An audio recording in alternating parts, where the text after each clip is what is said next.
Bienvenue sur votre chaîne préférée Akhbar el-Bled. L'armée algérienne avec Chengriha à sa tête, principal artisan de la rupture des relations avec le Maroc. زوار قناتكم المفضلة أخبار البلاد مرحبا بكم. إعلام دولي يؤكد قرار الحكومة الجزائرية قطع العلاقات مع المغرب بناء على أوامر شنقريحة. هذا ما سنتطرق إليه بعد النسخة الفرنسية من هذه النشرة. انتظرونا. La décision de l'Algérie de rompre ses relations diplomatiques avec le Maroc n'émanerait pas directement du président Abdelmejid Tebboune, mais aurait été plutôt suscitée par le haut commandement militaire de l'armée nationale et populaire. Les hauts responsables de l'armée algérienne avec à leur tête le patron de l'état-major, Saïd Chengriha, seraient à l'origine de la décision de l'Algérie de rompre ses relations diplomatiques avec le Maroc. On confirmait à Algérie partent des sources bien introduites. Le ministre des Affaires étrangères Ramtan Lamamra et le président Tebboune n'avaient pas envisagé une solution aussi extrême avec le Maroc, mais ont fini par céder face à l'insistance du haut commandement militaire de l'ANP, indiquent les mêmes sources. La décision a été prise lors de la dernière réunion du Haut Conseil de sécurité organisée le 18 août dernier à Alger. À cette occasion, les hauts responsables du commandement militaire de l'ANP ont demandé à Tebboune et la Mamra de rompre les relations diplomatiques avec le Maroc. Cette option a été finalement retenue après les débats, précisent les mêmes sources qui affirment que les militaires sont très remontés contre le Maroc et Israël.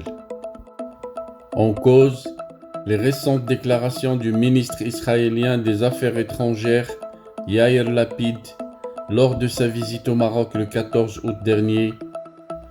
Le haut responsable israélien avait exprimé des inquiétudes au sujet du rôle joué par l'Algérie dans la région, son rapprochement avec l'Iran et la campagne qu'elle a menée contre l'admission d'Israël en tant que membre observateur de l'Union africaine. L'armée algérienne a considéré ces propos comme une menace directe formulée depuis un territoire marocain contre la sécurité nationale.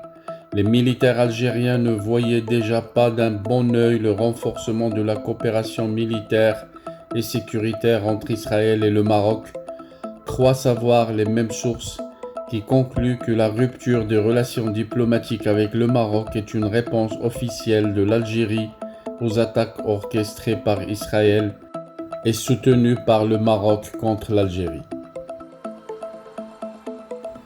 Après la rupture de ses relations avec le Maroc maintenant, l'Algérie mesure aujourd'hui l'ampleur de son isolement. Seul l'ambassadeur d'Iran à Alger a soutenu cette démarche unilatérale. La junte se serait bien passée de la proclamation de ce soutien qui confirme son alliance avec le régime des Mollahs. En effet, le soutien de l'Iran à la rupture des relations diplomatiques avec le Maroc embarrasse le régime algérien. Il confirme les propos d'Israël et du Maroc, qui ont toujours soutenu que Alger ouvre ses portes à l'Iran. D'habitude prompte à relayer le moindre soutien à la junte au pouvoir, les médias algériens ont passé sous silence celui de l'Iran. L'entretien de l'ambassadeur d'Iran en Algérie, Hussein Mashalchi Zadeh, avec le journal en ligne algérien, n'a été repris par aucun des médias qui composent la horde propagandiste du régime. إذن كما سبق وأن أكدنا في النسخة الفرنسية، إعلام دولي يؤكد أن قرار الحكومة الجزائرية قطع العلاقات مع المغرب كانت بناء على أوامر من شنقريحة. وقد كتب الموقع الإخباري الشيلي إل بيريوديستا أن إعلان الجزائر عن قطع علاقاتها الدبلوماسية مع المغرب يشكل هروبا إلى الأمام أثار استياء العديد من المحللين الدوليين.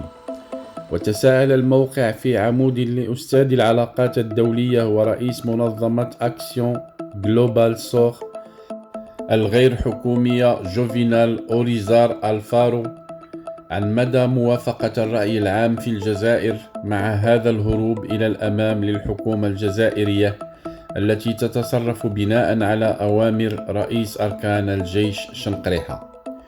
وأشار إلى أن المغرب رفض بشكل قاطع الذرائع التي ساقتها السلطات الجزائرية من أجل قطع العلاقات بشكل أحادي وغير مبرر.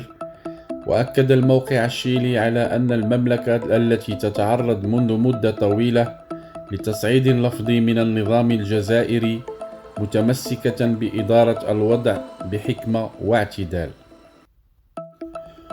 وأشار إلى المبادرات العديدة والجادة التي قامت بها المملكة لإعادة إطلاق المشروع الواعد للتكامل الإقليمي المندرج في سياق المسار الطبيعي لتاريخ منطقة المغرب العربي، ورفضها المستمر التدخل في الشؤون الداخلية للجزائر وتحديدا خلال العشرية السوداء. وأوضح موقع البيريوديستا أن المغرب يتابع باستغراب لكن دون تفاجؤ التصعيد المتوقع للتطرف والشوفينيا العدوانية اللذين تنم عنهما القرارات والتصريحات غير المتسقة للمسؤولين الجزائريين في وقت تزداد فيه الأوضاع السياسية والاقتصادية والاجتماعية في بلدهم سوءا.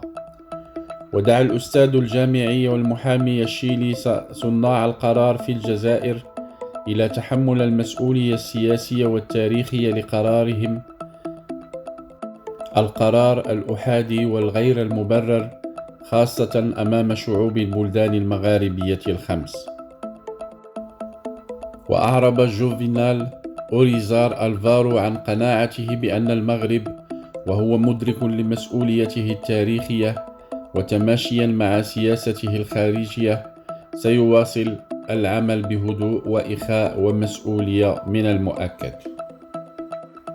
من جانبها أكدت الدبلوماسية الإسرائيلية أن تصريح يائير لابيد بشأن تعاون الجزائر مع إيران يتضمن معلومات مضبوطة، حيث أكد المتحدث باسم وزارة الخارجية الإسرائيلية للإعلام العربي أن الجزائر في الفترة الأخيرة ومنذ بداية الربيع العربي أصبحت طريقا للحركات الإرهابية بإيعاز من إيران. وأوضح المتحدث حسن كعيبة في تصريح لأحد المواقع أن تعاون الجزائر وإيران يهمنا لأن الكل يعلم أن هدف إيران هو التوغل في كل الدول، ورأينا نتائج ذلك في منطقة الشرق الأوسط، ولم تترك إلا الدمار والخراب والإرهاب في العراق وسوريا واليمن، وما زالت تتدخل في شؤون دول إفريقية ومنها الجزائر. وعلاقة بإعلان الجزائر قطع العلاقات الدبلوماسية مع المغرب، اعتبر كعيبة أن الأمر يتعلق بأمر ثنائي بين بلدين تجمعهما حدود وأواصر طويلة وعميقة.